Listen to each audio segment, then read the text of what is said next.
Sure. Well, Nick and I were trying to figure out what to write after Forgetting Sarah Marshall came out, and we had a bunch of ideas. This was one of them, and Muppets was the other, and so we wrote both of these concurrently. Two very different scripts, but we really wanted to. It's sort of a step older than Forgetting Sarah Marshall, and it's a more heartfelt and hard look at relationships, and we felt like we were ready to graduate to that kind of material. And how did I get involved? Jason came up to me when we were doing the Muppets, and he told me he and Nick had been writing this script, and he said very flatteringly that he'd written it thinking of me and with my voice in mind, and so that's just such a big compliment, and it made it very exciting for me, and so I read it. It was a very easy yes. I wanted to work with Jason again, and I really had wanted to work with Nick for a long time, and this kind of comedy is my kind of comedy. I love it. It's the naturalistic, awkward, self-deprecating. It feels very British, in a way, and dry. And so I think I'd been wanting to work in that realm for a while.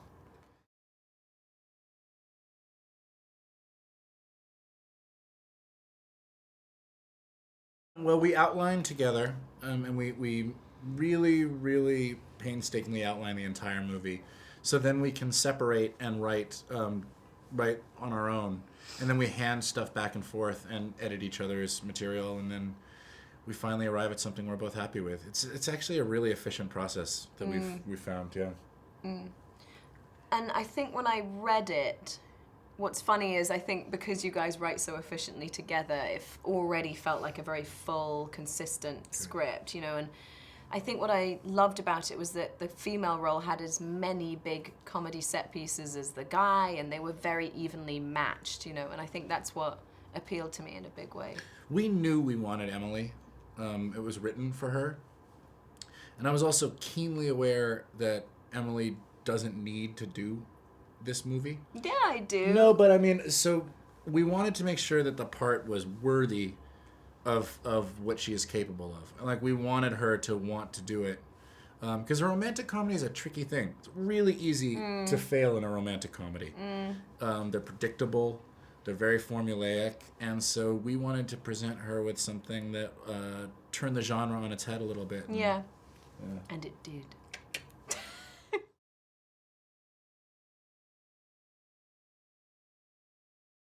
I think they're both all of us.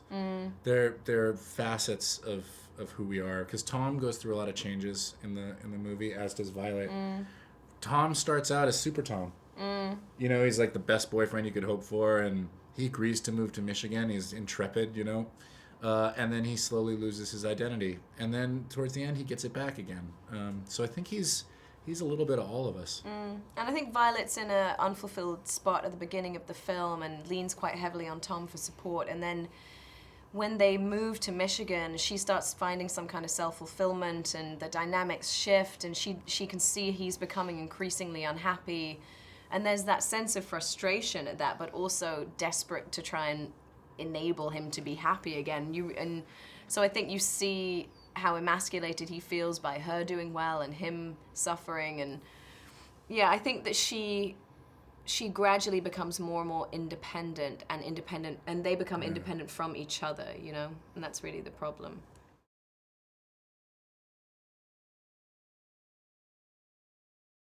We lucked out so much with sure those did. guys. They are so funny, and Chris Pratt and Alison Brie came Yeah. in and knocked it out of the park.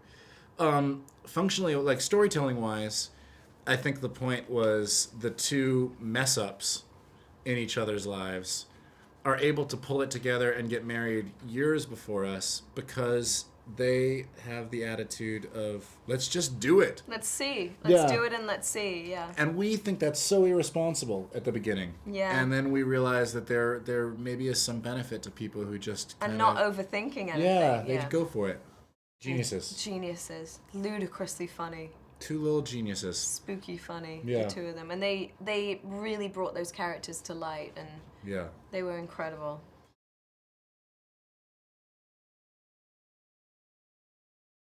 Lots, yeah. Yes. Yeah. Yeah, and everyone was so good at it. And half of our work is done in casting. yeah, we try to keep the scenes. We try to create a blueprint for everyone to do their best, and then we let people do what it is they do, and everyone just knocked it out of the park. Well, it's funny because I'd done my first movie years ago was improvised, and before I did this, I did the Sister movie. I did, which was all improv. So I was used to that, but I think I hadn't done a big comedy for a while since Devil Wears Prada, and I hadn't done it surrounded by people as funny as these guys. You know, they were just so brilliant at it, and they understood the realm so well, and so it was really great to have Jason in a scene because I could see the confidence he had with it, and it instilled that confidence in me to just try anything and give it a go, and you never know what's going to stick and what's going to be funny and what's not, and so that was really nice to be able to do the scenes with him because he'd done it so much, you know. Yeah. He's fantastic.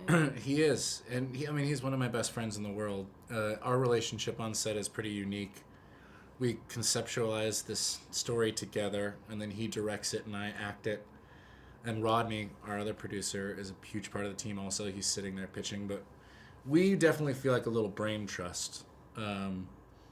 It's egoless, you know, and we're all capable. We're all allowed to give notes and talk very freely amongst each other. So for me, it's a dream come true. I think, and no one has an agenda. That's right. On set, and everyone's willing to understand that someone else might have the best idea. That's right. And so it feels very collaborative, and Nick also has the loudest laugh in the world, and so you feel very supported by your director, you know, all the time.